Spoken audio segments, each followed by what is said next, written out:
Do you know someone who's tried to quit smoking 47 times and failed 47 times? Or maybe someone who's downloaded every productivity app, read every self-help book, but still can't stop procrastinating.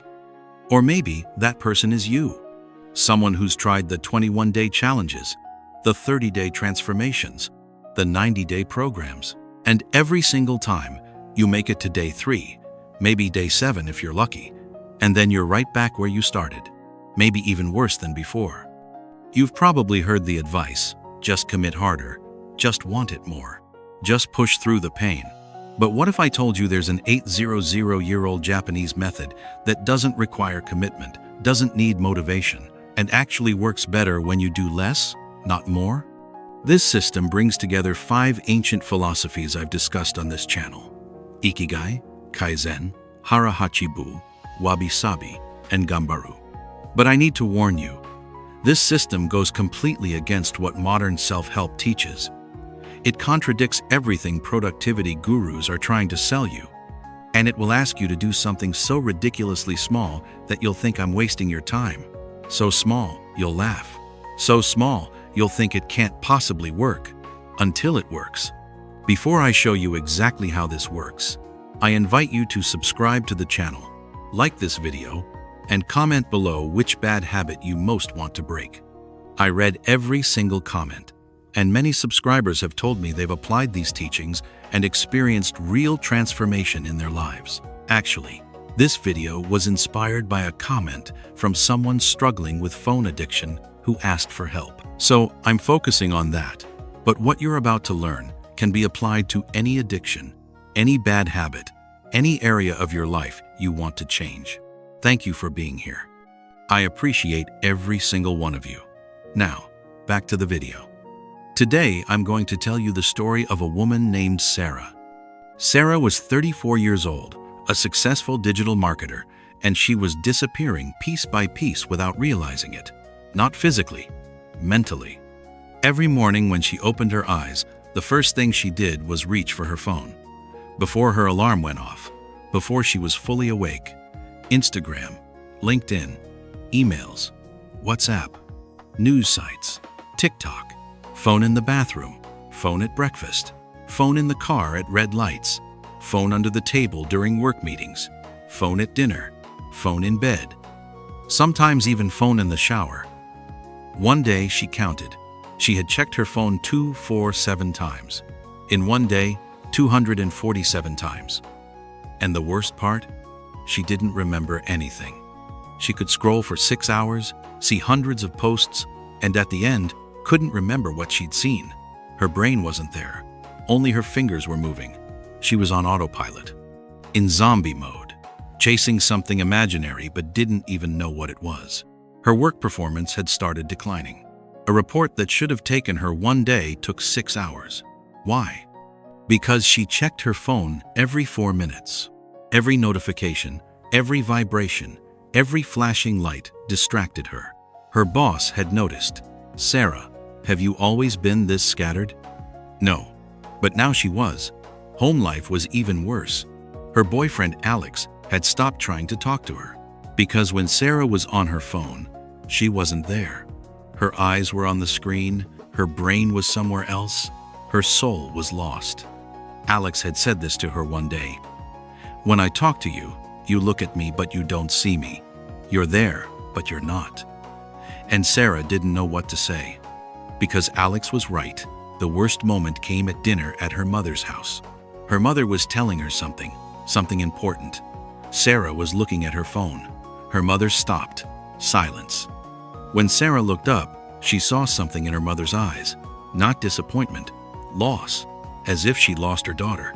"You're not even in the same room with me anymore, are you?" her mother said. And Sarah's heart shattered. That night when she got home, she cried. She held her phone in her hand and looked at it. This little device, this box of glass and metal, had stolen her life, stolen her time, stolen her attention, stolen her relationships, stolen herself, and worst of all, she couldn't quit. She'd tried. 12 times she'd tried. She'd deleted the apps, reinstalled them 3 days later, turned off notifications, turned them back on a week later. Did a digital detox, lasted 2 days, put her phone in another room, got up at midnight to go get it, set app usage limits, bypassed all of them. Nothing had worked. Because the problem wasn't willpower, the problem was the system. The next day at work, she was waiting in the cafeteria line. The man in front of her did something strange. He got his coffee, sat down at a table, and just sat. No phone, no book, nothing. He just sat and drank his coffee, looked out the window. For 10 minutes, motionless, calm, present. It blew Sarah's mind. Who could just sit for 10 minutes, doing nothing? She was curious. The next day, same man, same table, same coffee, same silence. On the third day, Sarah couldn't resist. She approached him. "Excuse me, I don't mean to pry, but you're just sitting. Every day. How do you do it? Don't you get bored?" The man smiled. He was older, maybe early 70s, Japanese looking, had a calm, peaceful face. Bored? No, I'm living. Maybe I'm the only one living. Everyone around me is dead, but they don't know it. You too. Sarah was shocked. I'm dead? Look at your phone. How many times have you checked it today? Sarah thought. It was only 11 a.m. I don't know, maybe 50 times? 50 times. And what do you remember? Sarah paused. Nothing. That's it. That's what being dead is. Living your life without living it. The man introduced himself. His name was Hiroshi Tanaka, a retired Japanese businessman. He'd lived in Tokyo for 40 years, then moved here. Sarah told him everything. The phone addiction, the 24/7 checks, the lost time, Alex, her mother. Hiroshi listened. Just listened. Didn't interrupt. Didn't give advice. Just listened. And the first thing Sarah noticed was this. This man knew how to listen. Really listen. Finally, Hiroshi spoke. I can teach you something. But this isn't a motivational speech. Not a quick fix. Not a 7-day miracle. This is a system. An 800-year-old Japanese system. And it works. But only if you're willing to do this one thing. Feel like an idiot. An idiot? Yes. Because what I'm going to tell you will be so small you'll laugh. So simple you'll think it can't work. But it does. The problem is, most people laugh and don't even try. Will you try? Sarah thought. She'd tried 12 other things. Maybe the 13th time would be different. I'll try. Good. Tomorrow morning at 7, meet me here. You're going to do one thing, and that thing will change your life. What am I going to do? You'll see tomorrow. The next morning, Sarah came to the cafeteria at 7. Hiroshi was there. He'd gotten 2 coffees, handed her one. Now, I'm going to make a deal with you. For 2 weeks, every morning, we'll meet here. And you're going to do one thing. You're going to do nothing. What do you mean, do nothing? Exactly that. You'll come, get your coffee, sit at this table, and for 10 minutes, you'll do nothing.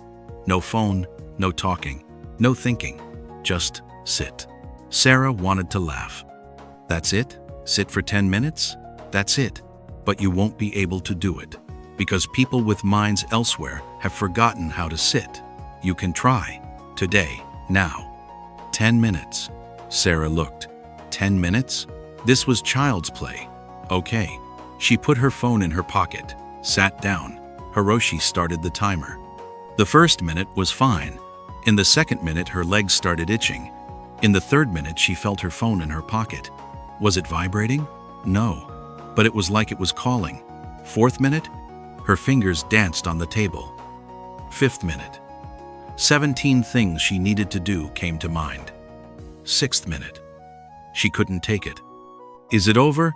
4 more minutes. Oh God. By the 7th minute, she was sweating. In the 8th minute, a voice in her head was screaming, "This is stupid. You're wasting your time. Do something." The 9th minute felt like eternity. The 10th minute finally came. Okay, done. Sarah took a breath, like she'd run a marathon. Was sitting for 10 minutes that hard? Hiroshi smiled. Now you understand. You can't control your brain. Your brain controls you. And that brain commands you to check your phone 2, 4, 7 times. You're just a slave. So how does this change? Practice. Every morning, 10 minutes? For 2 weeks. Don't change anything else. Don't try to quit your phone addiction. Don't try to reduce screen time. Do nothing. Just come every morning and sit for 10 minutes. Can you do that? Sarah thought. 10 minutes. Every morning. 2 weeks. I can do that. Great. See you tomorrow. The first week was torture. Every morning, Sarah came. Every morning she sat for 10 minutes. And every morning her brain screamed. The first 3 days, she checked her phone at minute 4. Hiroshi said nothing. Just reset the timer. Start over. Sarah was embarrassed. But she tried again. Day 4, she lasted 6 minutes. Day 5, 8 minutes. Day 6, full 10 minutes. For the first time. Hiroshi smiled. Good. Now something happened. Did you notice? What? Today you're less tense, calmer. Sarah noticed. Hiroshi was right. Normally her mornings were already stressful. But today was different. Did these 10 minutes do that?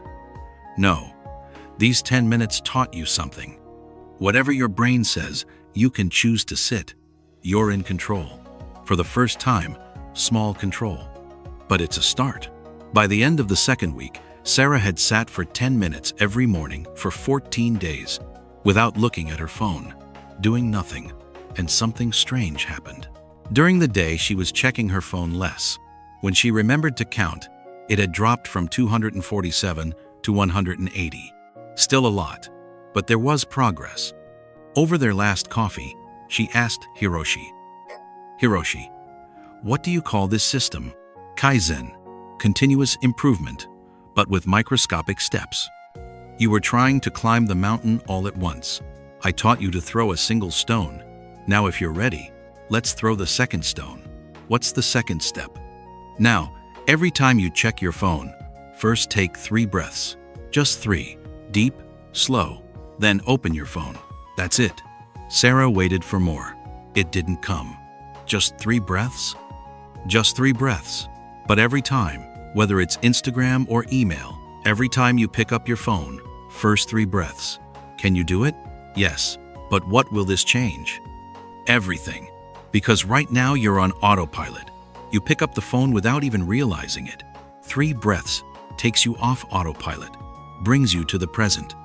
And when you're in the present, you can make a choice. Sarah tried. The first day was very weird. She reached for her phone, stopped, took 3 breaths, then opened the phone. But something was different. It was slower, more conscious. On the second day, after taking 3 breaths, she didn't open her phone for the first time, just put it back. Because she realized she didn't actually want to look. It was just habit. On the third day, she reached for her phone 10 times. 7 times she took 3 breaths and put it back. 3 times she opened it, but she opened it consciously, not in zombie mode. A week later, she excitedly told Hiroshi, "It's working. My phone checks dropped from 180 to 89. How is this happening?" Hiroshi smiled. "Because you're not fighting the addiction. You're breaking the automaticity. Addiction feeds on automaticity. When automaticity breaks, addiction starves to death. Now are you ready for the third step?" "I'm ready." "Good. Now I'm going to teach you hara hachibu, but for your phone." In Japanese, this means eat until 80% full. The idea, don't eat until you're completely full. Stop at 80%, because full satiation comes 20 minutes later. The same applies to attention. I don't understand. You scroll on your phone for 30 minutes, but after 6 minutes, your brain is satisfied. The remaining 24 minutes is just zombie mode. Here's the system. When you open your phone, maximum 5 minutes, then close it, whether you're done or not. 5 minutes. This was very hard for Sarah, because when scrolling, time disappears.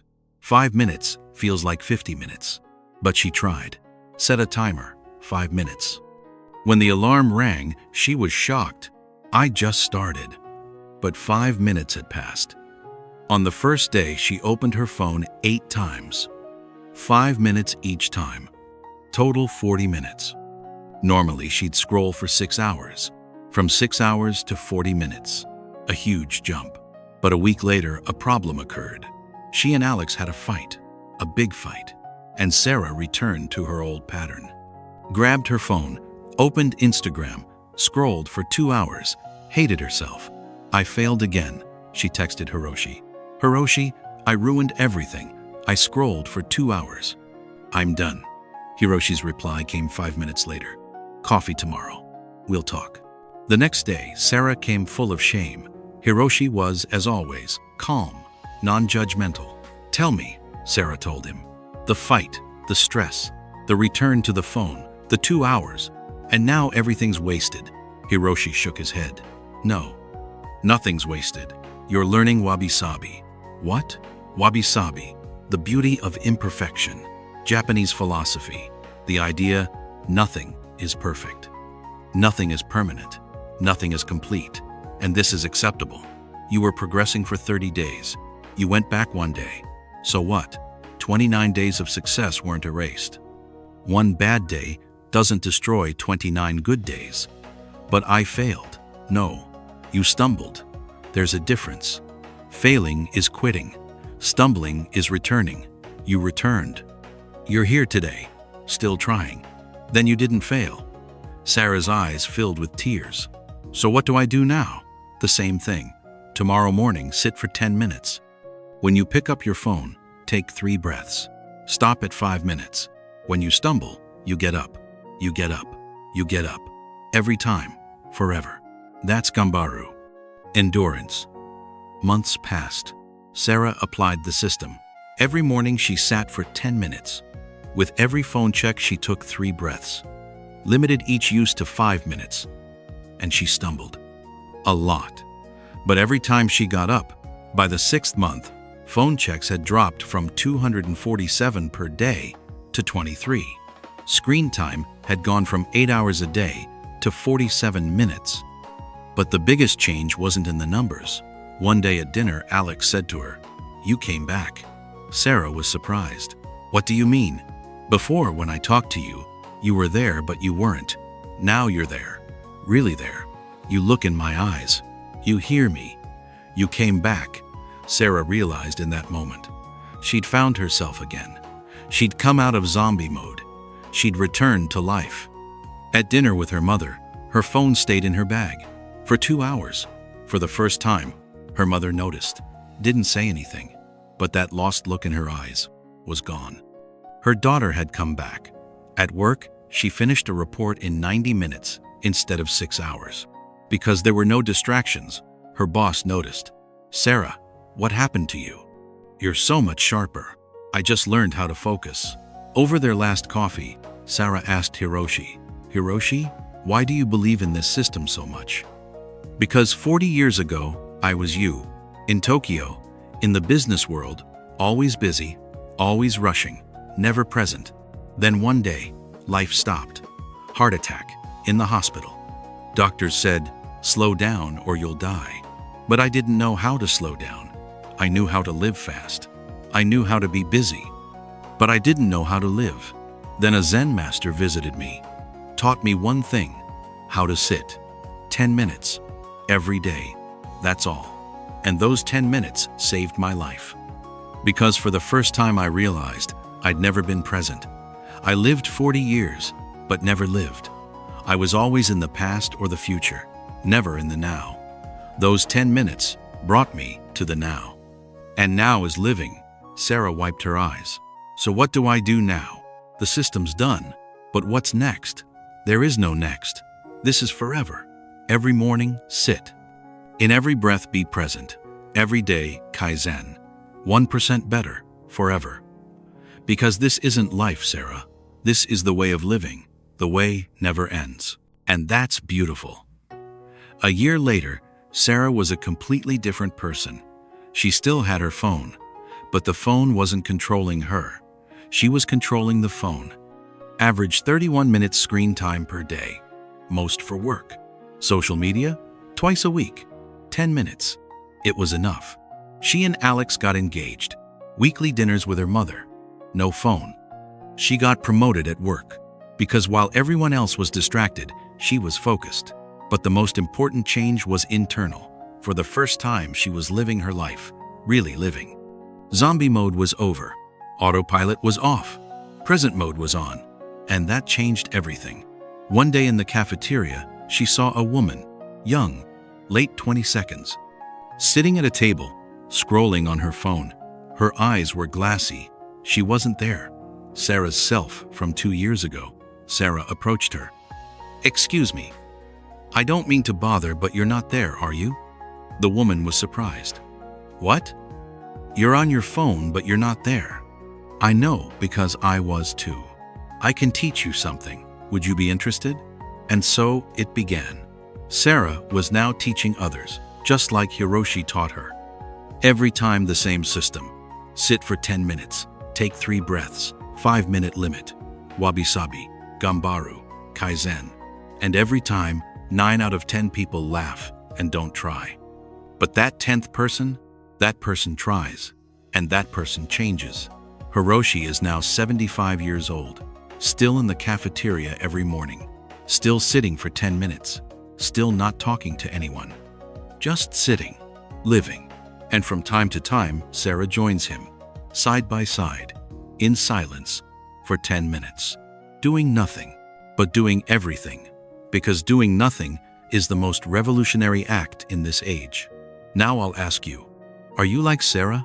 How many times a day do you check your phone? 50? 100? 247? And what do you remember? Nothing? Then you're not there either. You're not living your life. Your life is flowing away from you, and you're staring at a screen. But there's a system here, an 800-year-old Japanese system. It works, but only if you're willing to do this. Feel like an idiot. Because what I'm going to tell you is so small, you'll laugh. Tomorrow morning, sit for 10 minutes. Do nothing. No phone, no book, no music, nothing. Just sit 10 minutes. You won't be able to do it. The first day, you'll stumble. The second day, too. Maybe on day 6, you'll succeed. Maybe day 10. But here's the secret. There's no failure. Only practice. Every stumble is a lesson. Every rise is a victory. And 2 weeks later, you'll be different. You might not notice, but others will. You changed. You're calmer. You're more present. And then you'll understand. Change doesn't come in big steps. It comes in microscopic steps.